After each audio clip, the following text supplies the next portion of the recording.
Let us close the eyes.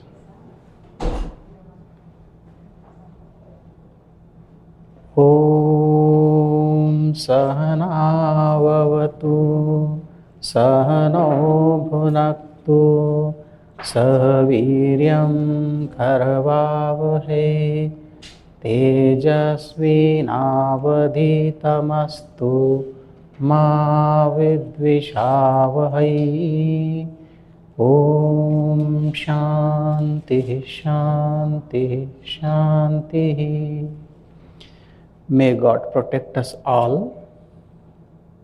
May we take food together. May we meditate and pray together. May we attain wisdom through our study and discussion. May there be no conflict among us. May there be peace within and everywhere. Om. Amen. Good afternoon and welcome back for our discussion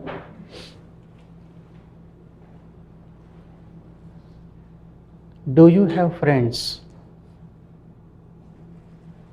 Do you have friends? Yes. How many?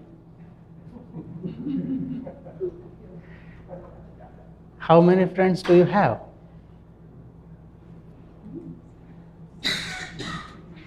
One. Okay, thank you. Only one. I'm friend with myself. Okay. That is also good.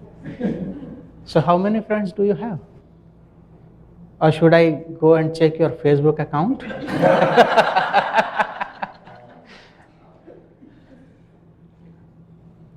We have friends, right? Because without friends, we cannot live. I have so many friends. Yes, we have many friends.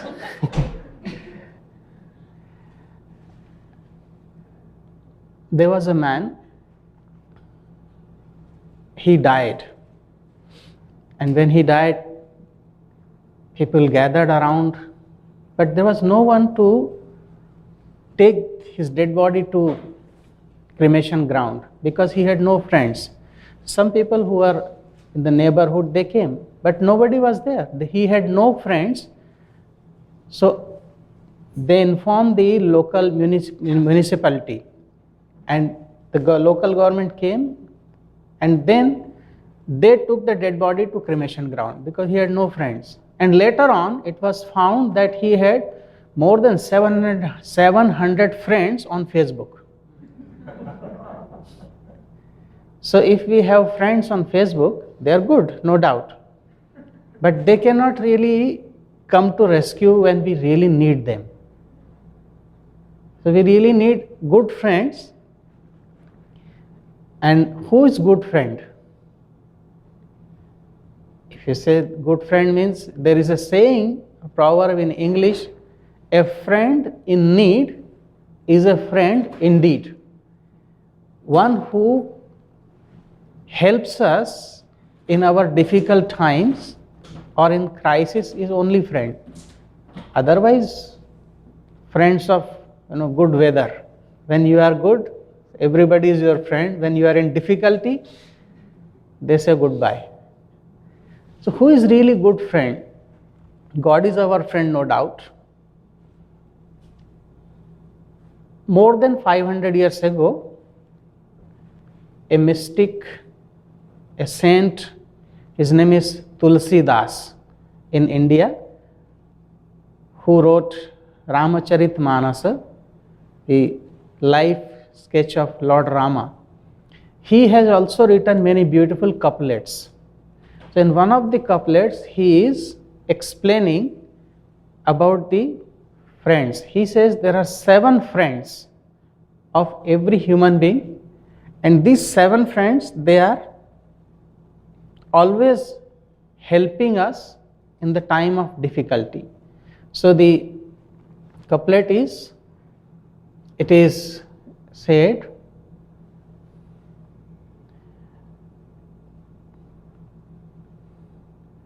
तुलसी साथी विपद के, तुलसी साथी विपद के, Vidya, Vinaya, Vivek, साहस, सुकृति, सुसत्यव्रत, Ram, Bharose, Ek.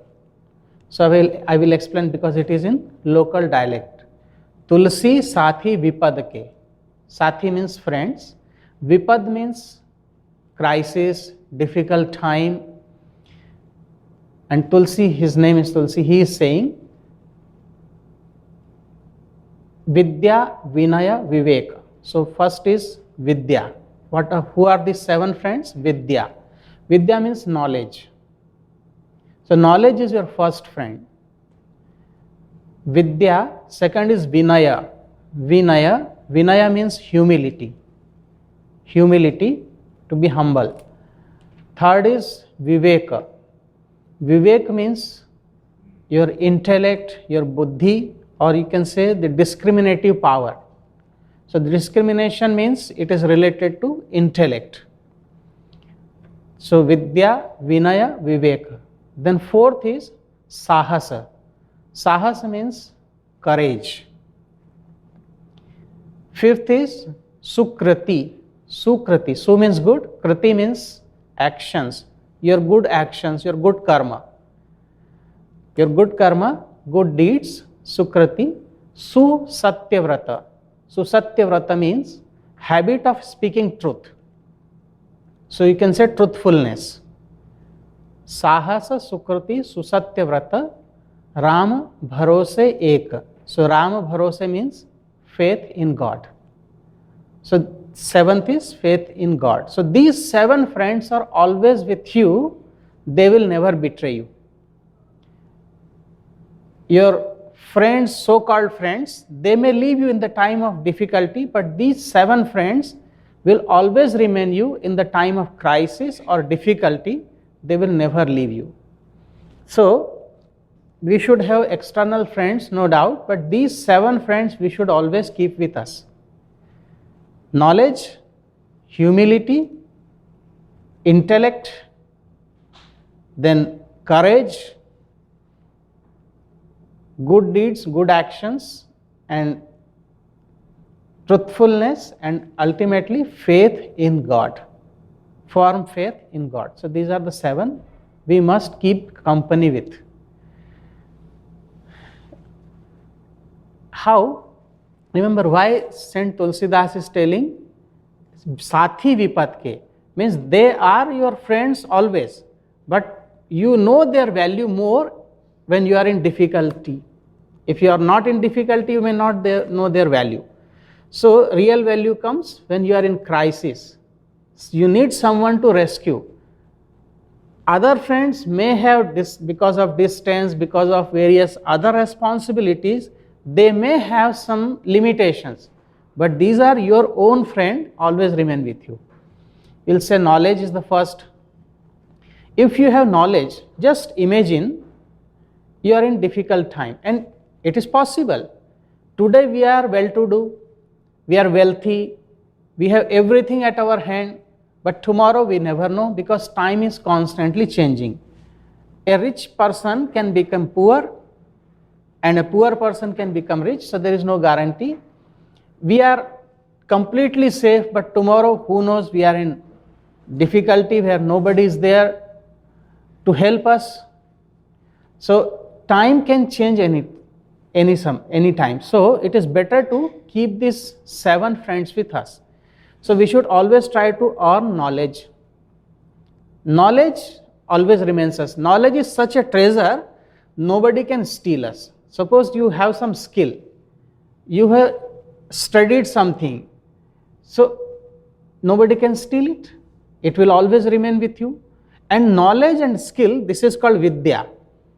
It is always helpful because if you don't have any job, for example, you lose your job, you are in such a place where you don't know anyone, what will you do? If you have some skill, you will always be able to survive. When I was 11, 12 years old, so this thought came to me, why not to learn astrology? It was a thought, and with that I expressed it to my spiritual teacher, and he said, in due course I will teach you. But before that, slowly I picked up, and later on he said that you already know from your last birth, you can practice it. But he asked that why do you want to learn astrology? So I gave two reasons. When I was a little boy, I said first reason is that I see you that how many people you are helping every day. Every day you are helping so many people with your counseling, with so many remedies you suggest, and it is they are benefited. So you are like a doctor. So I also want to help people. It is like called social service. It was never my intention to earn money through astrology, because knowledge is to distribute and help people. And second thing I said that in case, because I know I am going to be a monk, and monks my idea about a monk was because I had read in this books stories from early childhood that monk means a person who has renounced the world and who is having only a loincloth, maybe a water pot, and a wandering person.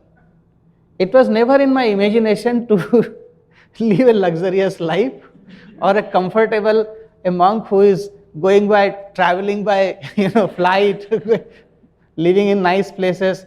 Time has changed. But attitude of a monk should always remain like that. It is renunciate.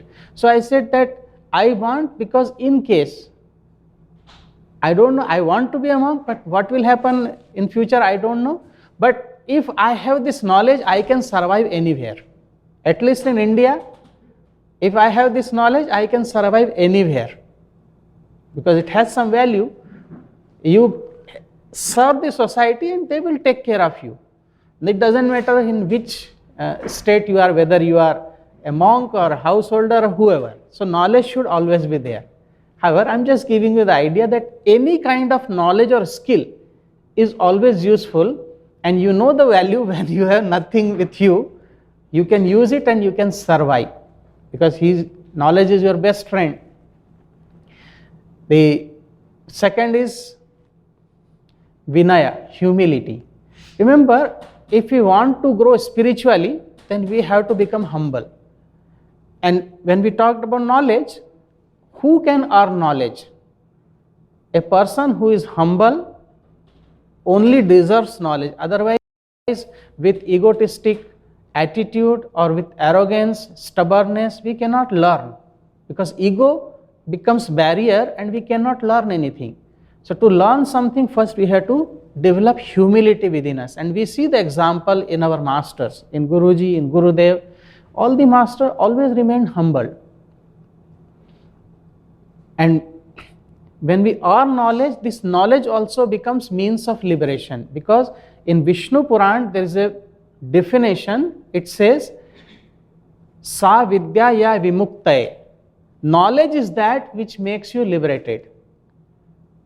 Without knowledge you cannot get liberation. Even when you practice kriya, you are getting the knowledge of your higher self, that who you are. This is the knowledge.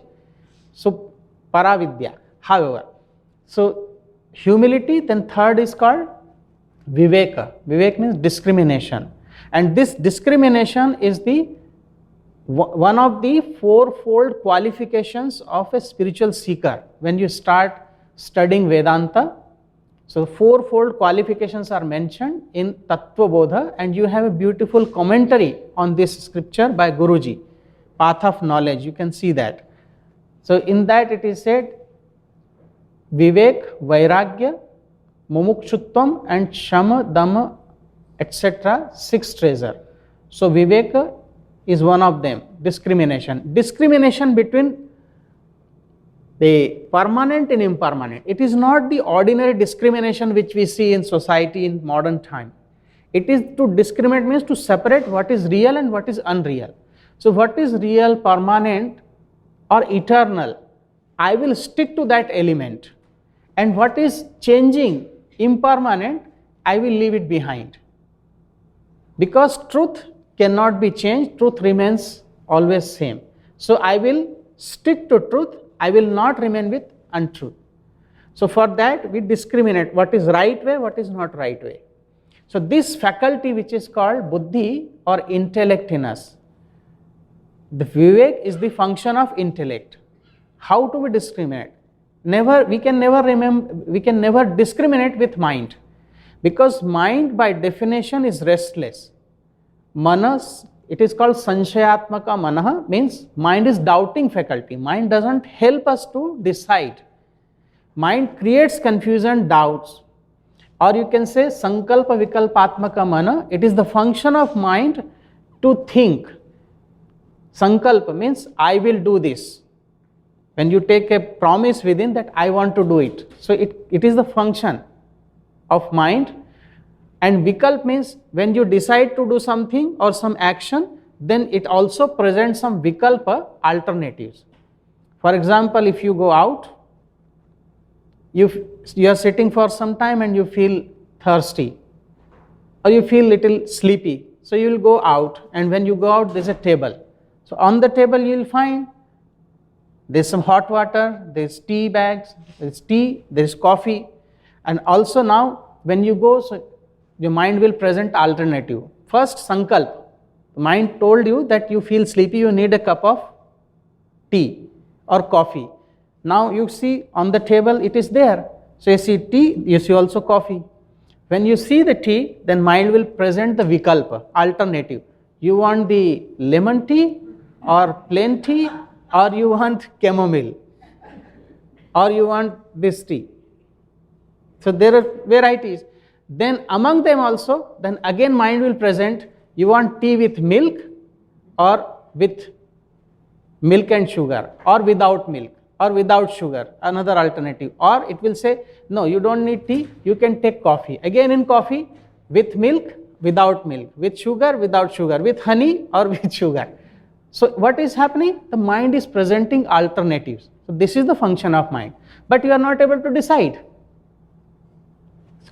Among all these alternatives, who is deciding? Not the mind. So when you are using the higher faculty, which is known as intellect, buddhi. What is buddhi? Nishchayatmika buddhi. A deciding faculty in us is known as intellect. So third friend is intellect, discriminative power. Those who have discriminative power, they can see clearly what is right, what is not right. So they will follow righteous path of discipline. Other people, they fail into this trap of mind. Most of us are like that. The mind is guiding us. So third friend is intellect. Use your intellect. Don't listen to the mind, but decide using your higher faculty. And who can use it? Who is meditating. Because with meditation, your intellect becomes sharp. So you are not under the influence of your mind. So Vidya, Vinaya, Viveka. This decision-making capacity, which is intellect, it is very important for us, because in the time of crisis, what will happen if we don't use this faculty or we don't recognize it? Then what will happen? We will start feeling frustrated, we will start crying, which is known as aranya rodanam yatha. Means, suppose a person going into deep forest and not finding the way to come out of it, what does he do? Starts crying. So that's what we do. When there is crisis, a very difficult time, no one with us to help, what do? Start crying, becoming depressed, crying. But if we start using this faculty, it will show us the way. The intellect shows the way. I'll tell you, it was like 4 years ago. During my travel, once I went from Brazil, from Sao Paulo to Lima. So in Lima, we had started a center, and I was going first time. I had been traveling since 2006 onward, continuously. And that day, somehow I forgot. I forgot to take the address where I am supposed to go, any address, email, or even phone number. Somehow I missed it. And when I was in the plane, they gave me immigration form. So you have to write where you are going to. First time I was going and I had no idea. I knew only the name of the center leader. So you have to write. And so what to do? Because first time you are going and you never know how they will treat you, because sometimes immigration officers, they are tough. It took only 30 seconds for me to resolve the issue, because I was working as a marketing manager and it was my job. I was like a crisis manager in my job time also. So 30 seconds, immediately I resolved the issue. What I did, in front of your seat, the seat pocket, in the seat pocket there is a magazine. So I said there must be something in the magazine. So I took out, started turning the leaves. At one place I found a restaurant was there and the address of restaurant. I just wrote it down. Because look, it was a crisis, because you cannot stand in front of immigration officer and tell that I don't know where I am going to. He'll say, okay, sorry, you are not allowed. Because that was going to happen otherwise. If you stick to the truth, oh, I don't know, God has brought me here. So immigration officer was not going to listen to that logic of God. So there you have to be practical. Okay? And that's why sometimes we say that to be spiritual does not mean that you have to be dumb. To be spiritual means you have to be practical. So what to do? I just wrote nobody, because I know nobody is going to look at that. They just need that you are here, not going to stay in our country, but you are going and visiting for these many days at this place. Nobody is going to check. Did you go to the restaurant? No, I didn't need it. But that was only way, otherwise I would have to come back. So I am going on mission for Gurudev's work, so I had to be practical. However, it was just a case of crisis, when you have to come out of that situation and you cannot ask anyone. However, it is just example that if you are meditating, then you will find the way. So you can use your intellect, that is called viveka. Then fourth friend is vidya, vinay, viveka. Then comes sahasa. What is sahasa? Courage. Remember, we are children of God. If we are children of God, we cannot be timid. We cannot be like meek or, oh, I don't know what to do, and just let things happen. We have to take courage when something is not right. We have to come up and say this is not right. You know, there is a problem with many of us. We always try to become politically correct, knowing many times that this is not truth. But we don't have that courage to speak truth. And this is not right. So let us be very firm, very clear that if truth is there, of course, if there is bitter truth, it can be communicated in a different way, not hurting others, but truth is truth. Otherwise, it doesn't help. So, courage. You know, I'll tell you one small incident. My sister Swami Sarvatmananji, who is in Sydney now, Sydney Ashram, it was in 2003, just before joining ashram, few months before joining ashram, she and another monk, so both are from Bhopal. So at that time both were in job and they were coming to attend Guru Purnima function in Balighai. It was in month of July. They have not traveled so much at that time. So when they took a train, by mistake they boarded the train because they had to change the train at another train station which is known as Bina. So after 2 hours, when the train did not stop at that, they both got little scared that why train is not stopping, because it should slow down, but it's slowed down, but it is continuously moving. So because they were scared, and in that moment, the other monk, the friend, she didn't know what to do, so she just pulled the chain to stop the train. You know, pulling the chain without a cause is a crime. So she pulled the chain. So platform was already gone and train stopped little, 500 meters immediately. When train stopped, they both got down and they were the only two. But there were some other locals. Sometimes locals also, they are selling something and they also travel. So they came and they left. But these two were there coming to the platform, and all the railway police, they got down and they found these two were there. So they asked, did you pull the chain? He said, yes. Why did you pull the chain? Because train did not stop. They said, you don't know, this is not the stoppage. This is a super fast train. You have boarded the wrong train. They said, we are sorry. But I said, it doesn't matter. You have pulled the chain, so you are arrested. You are under arrest. And what to do? They were in trouble. But you cannot argue with them. They said, you have to follow us. So 4 police cops, they were taking them to the police station, local railway police station. They called GRP, Ground Railway Police. And they tried to explain, you can explain only in the office, not here. But we had no other way. You did what you thought, but because of you, many who are locals who are traveling without ticket, they have run away. And anyway, it is a crime. So both had to go to the office and small police station on one platform. They said, okay, you sit down here, and by the time we'll do our formality and our officer will come, because officer had gone for a round. So when he would come, we'll lodge the complaint, and after that you will have to appear in the court. They said, after 2 hours we have our next train. He said, that we don't know about it. We have to do our formality. They were very tough. Now the both are sitting. Imagine, you are in a place, unknown place. You have no friends there. We are talking about the crisis. Imagine the same situation. You don't know the place, you don't know the people there.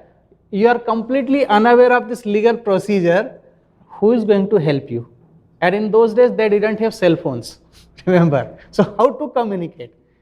Somehow, when they were sitting and formality was being done, my sister, she just remembered that Gurudev, she prayed mentally that Gurudev, we are coming to attend your function. It is the Guru Purnima day and we are in this situation. Please help us.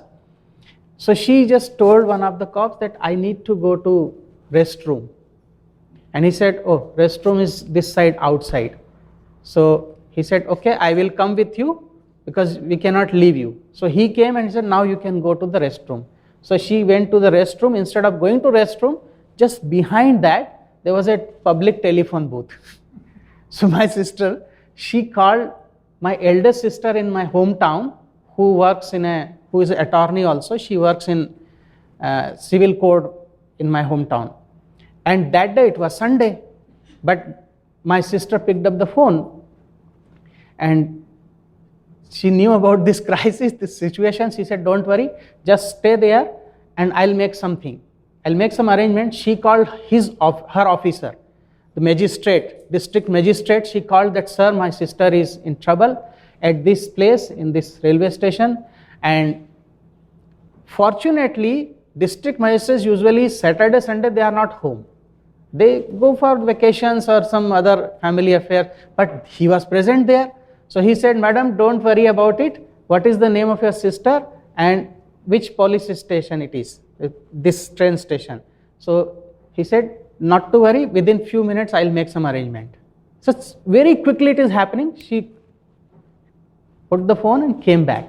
And they are sitting and this officer is telling, okay, this police cop is telling, you have to wait 15 more minutes before the officer comes, and I have already prepared the documents to present you in the court.